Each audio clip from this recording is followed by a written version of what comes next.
it's Eagle Aaron, and today I just wanted to talk about a casual conversation about my life, etc., and YouTube channel, and some ideas on philosophy, I guess, as well.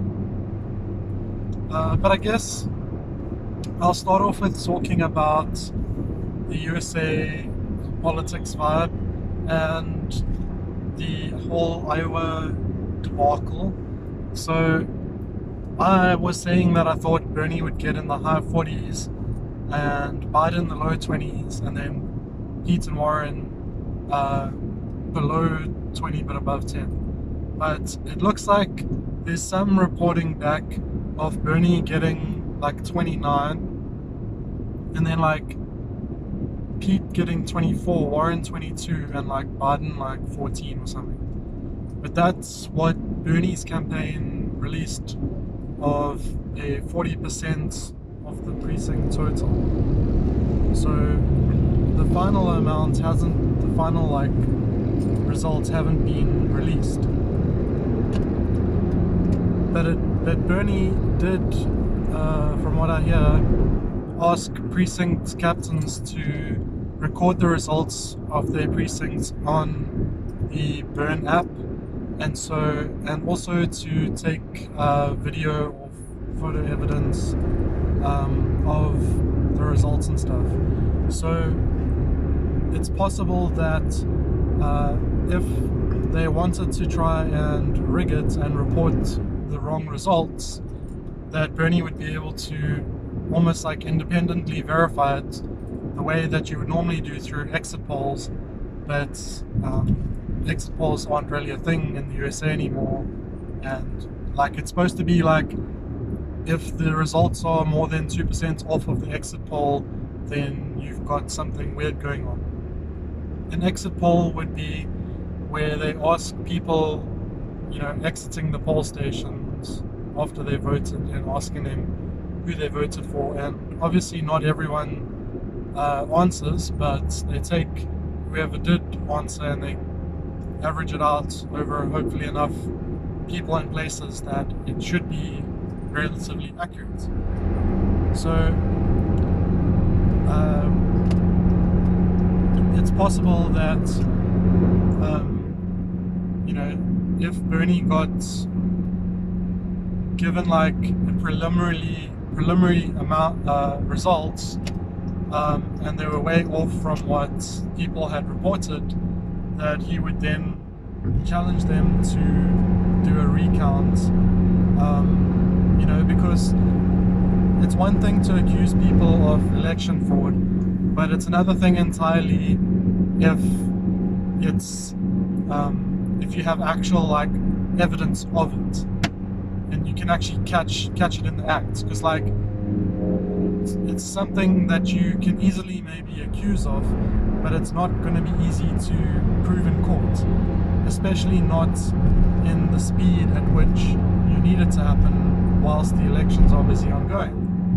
But if you had a mountain of evidence and a clear case to make, you could potentially get something ruled on early enough. And so it could potentially like backfire on them if they tried to go ahead with reporting the wrong thing, knowing that there was this evidence that they may not have known was going to be there when they initially wanted to report something that wasn't accurate. And they probably were consigned to having the actual results come out eventually, but I think what they wanted to do was to report the wrong results so that the media spin could favor their candidates and hurt Bernie's momentum. And then by the time the actual results came out, we'd be on to something else, or a different election had already happened, and it wouldn't have as much of an impact. So I don't think they were actually hoping on something, on those wrong results ending up in the wrong amount of delegates, although there's also a lot of weird stuff happening with the delegates where like Bernie would win by a huge margin and then get the same amount of delegates as others, or like one more delegate than others who got like 4 times less votes than he did, or whatever. So there's that kind of stuff that also went on, which may also impact why I might have been so off on that. Although when we get the final results, maybe I wouldn't have been so off. But still, yeah, they could have wanted to hurt the narrative and hurt Bernie from like running away with it, because like their worst case scenario is Bernie gets such a high win in the first few early states that it catapults him into getting really high results on Super Tuesday and basically being unbeatable. So they want to stay in the game, and so they can't afford Bernie running away with it. So if you got a huge win compared to a small win, you can see the difference. A huge win followed by another huge win followed by another huge win is a narrative that is way different than small win, huge win, small win, which is what they would get if they were able to, for example, tank both the Iowa and the Nevada results Bernie would have normally got, or hurt the narrative somehow.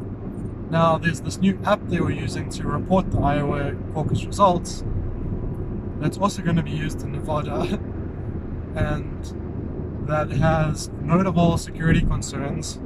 They didn't want to release the name of it for fear of vulnerabilities being found in it, but at the same time, like, nobody could then verify if it actually was secure. So yeah, it's not at all what I was expecting. I was expecting for them to actually have the results and for us to be talking about who won by now. So yeah, interesting stuff. I don't think it hurts Bernie though, because even if they do hurt that narrative the way they wanted to, I don't think they catered in for how much their bullshit's going to get called out, and for that to actually end up having a positive impact on Bernie's narrative anyway, because it will be like a whole, like, they're doing it in the same thing as 2016 again, and it's like going to be putting them under a magnifying glass, you know. And every single caucus and primary from now on, people are going to be more incentivized to take a closer look and to verify the results to avoid this kind of thing from happening again and again. So they may have played their hand too early, although they may have been forced to do that by how high Bernie's win was, or how low Biden's win was, or who knows really. Maybe it's Pete's trying to pull off a sneaky story that he won, or something like that. If you can hear these constant like clicks, I think it's like because I have these empty bottles here, so like I'm going up the mountain or whatever, and the pressure's changing, and it causes the bottles to expand and contract like that. At least that's what I think the noise is. Cool. So that's that. So then I guess talking about my channel some more a bit. I'm still not feeling like I have the energy to manage doing editing, but I do still enjoy having a creative outlet. I don't release a video every single day because I'm not always feel like I have something to say every day, or not always in the mood, but when I'm in the mood, I like to do it. It makes me feel like I'm contributing to whatever information that's in the universe, I guess. You know, like, because part of the reason why, or almost like the main reason why I started this channel was because I actually believed that, you know, everyone's voice matters, and so that even includes my own voice. And so you know, I can say my ideas to people on like social media or chats or whatever, or in person, and that's rewarding for sure. But it's not as far reaching, you know.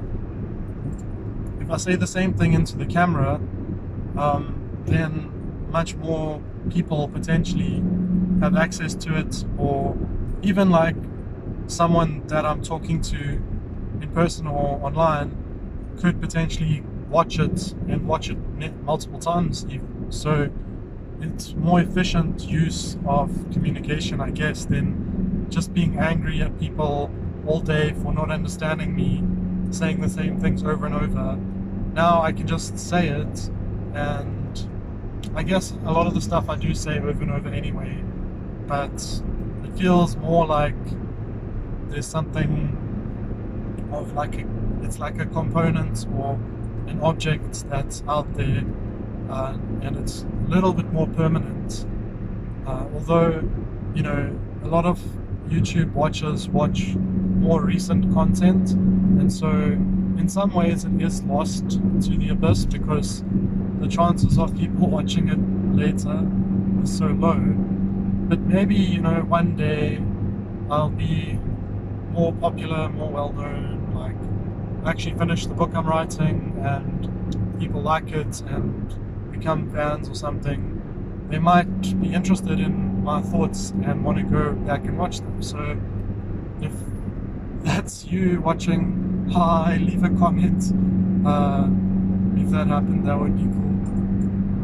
Tell me why, what was it that made you interested in my thoughts, I guess. But yeah, basically it's something that's rewarding to me, because, well, so the thing is that like I see a lot of the flaws in society, and like my natural reaction is to want to fix them, and so that's kind of what ended up leading me to looking into these different philosophies and stuff, is to see like how do we actually fix the flaws in society that I see around me. And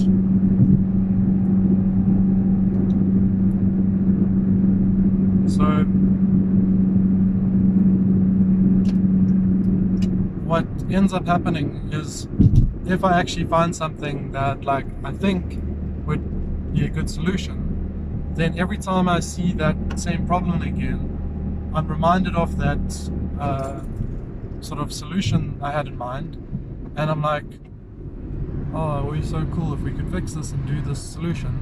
And then basically the problem then becomes, well, all of those solutions take collective action. So you need a whole bunch of people on board, and then that's why I end up wanting to communicate to people, because I'm trying to, you know, I'm not saying that I am correct and that I do have all the solutions, but I'm as correct as I can be, and I try to have solutions that I think are as good as possible.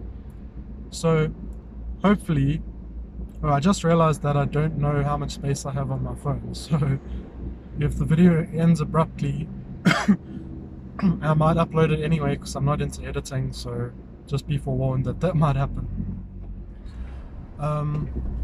But yeah, so I'm not saying that I have all the solutions and stuff, but my brain basically automatically tries to find the best solution. So I'm always like sort of thinking of how to fix things and how to improve the ideas. And so like I do end up looking for, you know, whatever it is. So maybe there's I'm just gonna have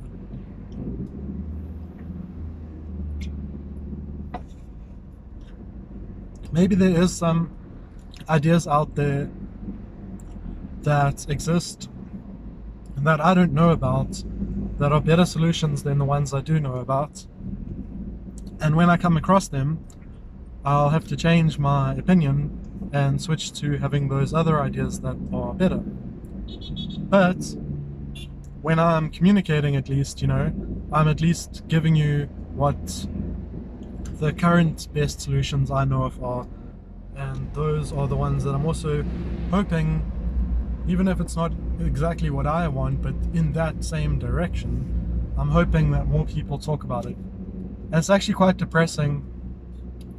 I went onto YouTube and I did a search for non-market socialism and marketless socialism and non-money socialism, and I was just trying to find someone talking about it, because I think that's the most important thing that for us to be talking about, as a species, it's literally the one thing that can actually address inequality in class.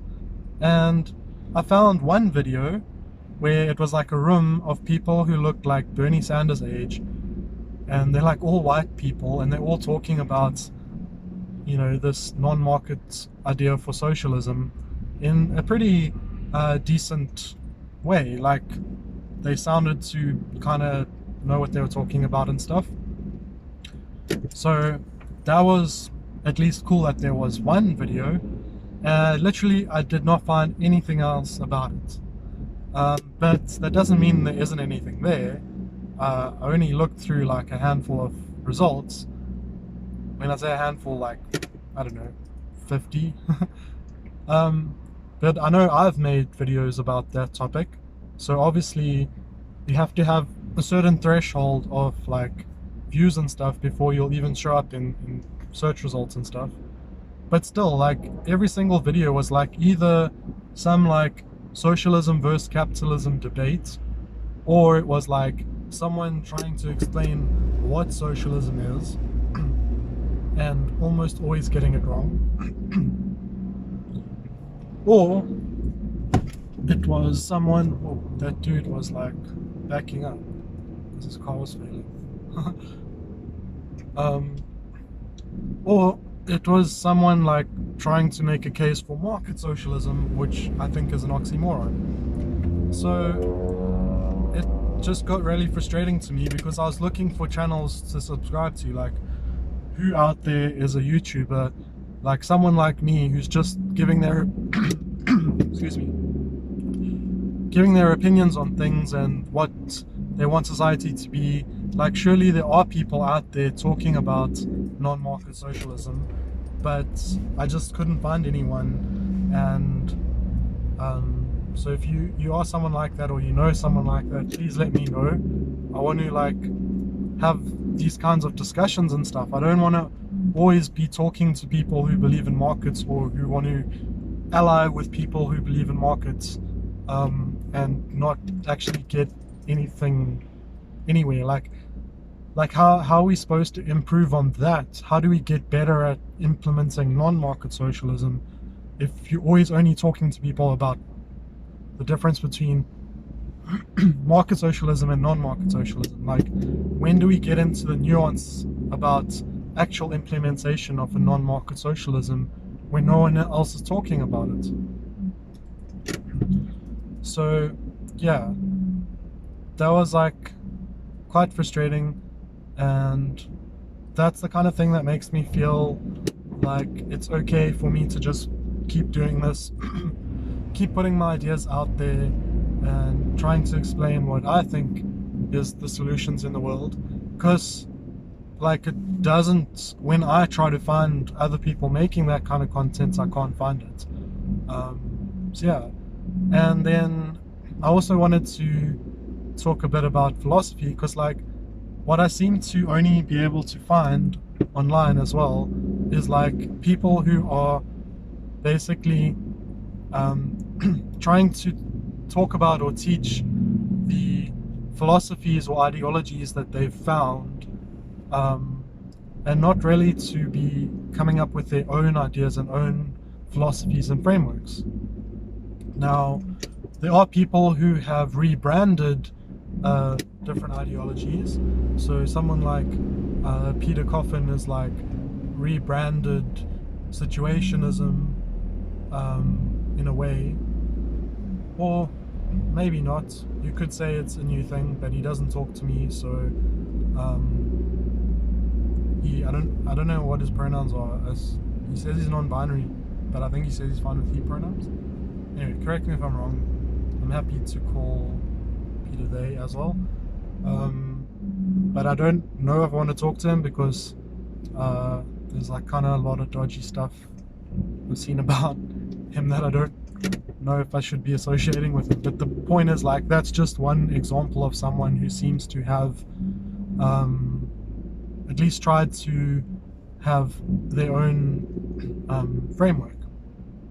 But for the most part, like, people are just trying to comment on based on knowledge of existing ideologies and stuff.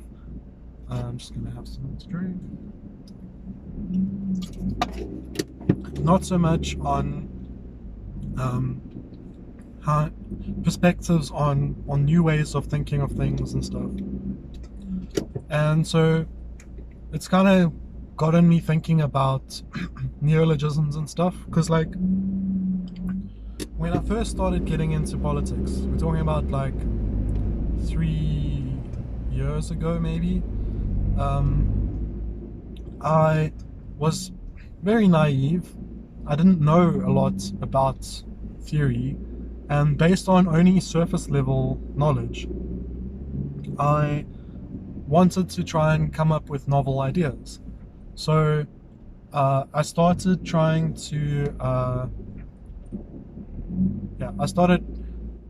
come up with ideas for like how, you know, Marxist Leninists and anarcho-communists could work together, and how they could synthesize their ideologies together and that kind of thing, which basically it's not going to happen, because when you dig down deep enough, the only real difference is one's okay with authoritarianism and one isn't. Like, so if that's the one thing you need to compromise, then you've lost your entire pitch.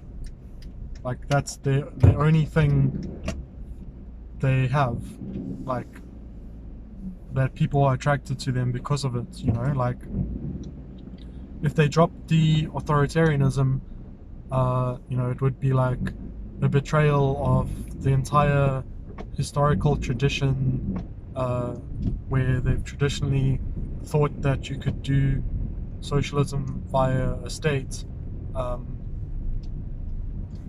and that wasn't even the correct version, or it wasn't socialism. So yeah, but like,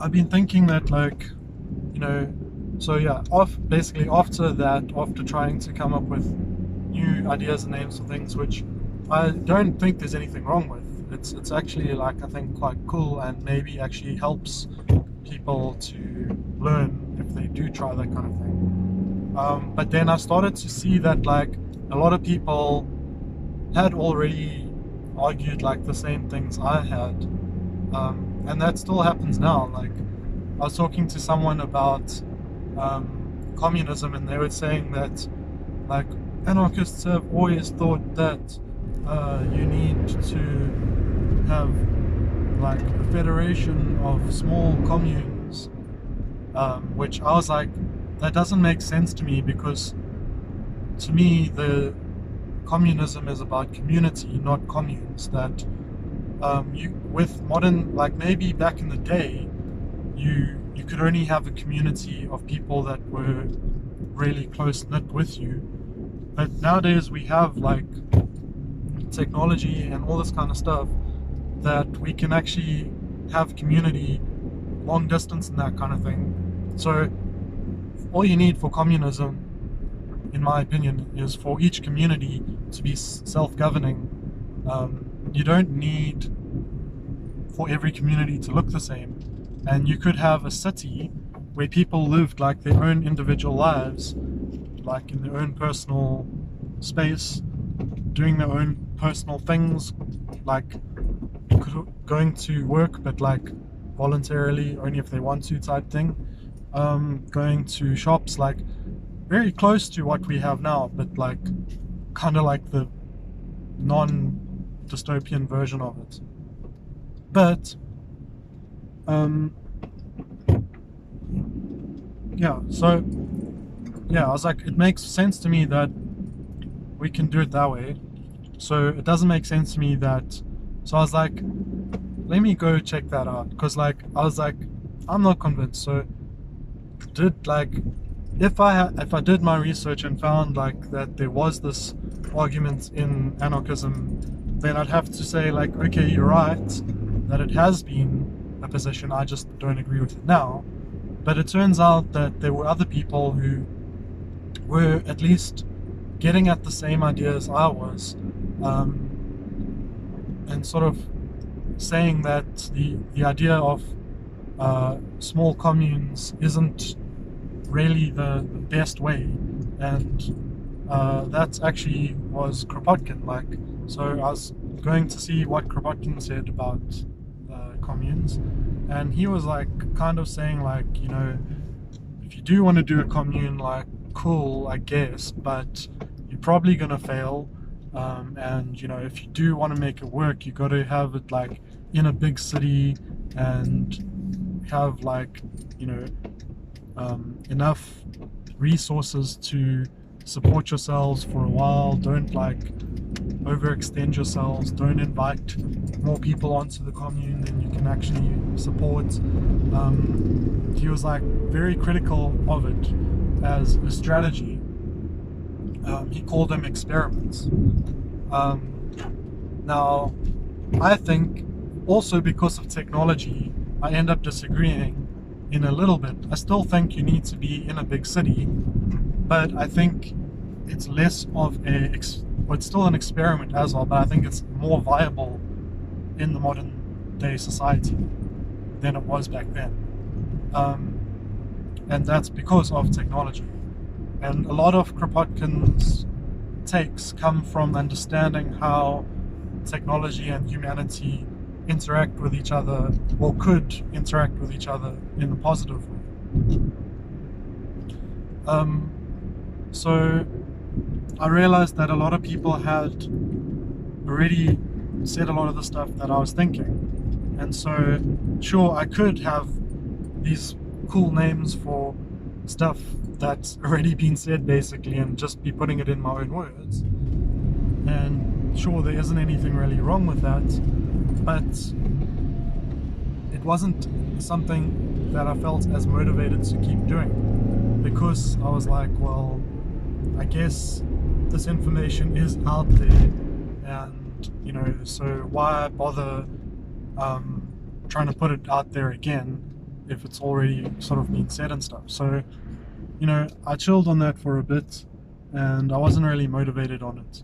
But then like recently I've had like another issue where trying to argue with people about how the particular solutions I had in mind were actually spoken about before by like anarchists and socialists, and as proposing the same solutions I was proposing within that. So in my opinion, anarchism and socialism aren't meant to be fixed, set in stone models. They're basically meant to be like always evolving and mutating to become better and better at addressing their goals. So anarchism being how to self-govern, and socialism being how to produce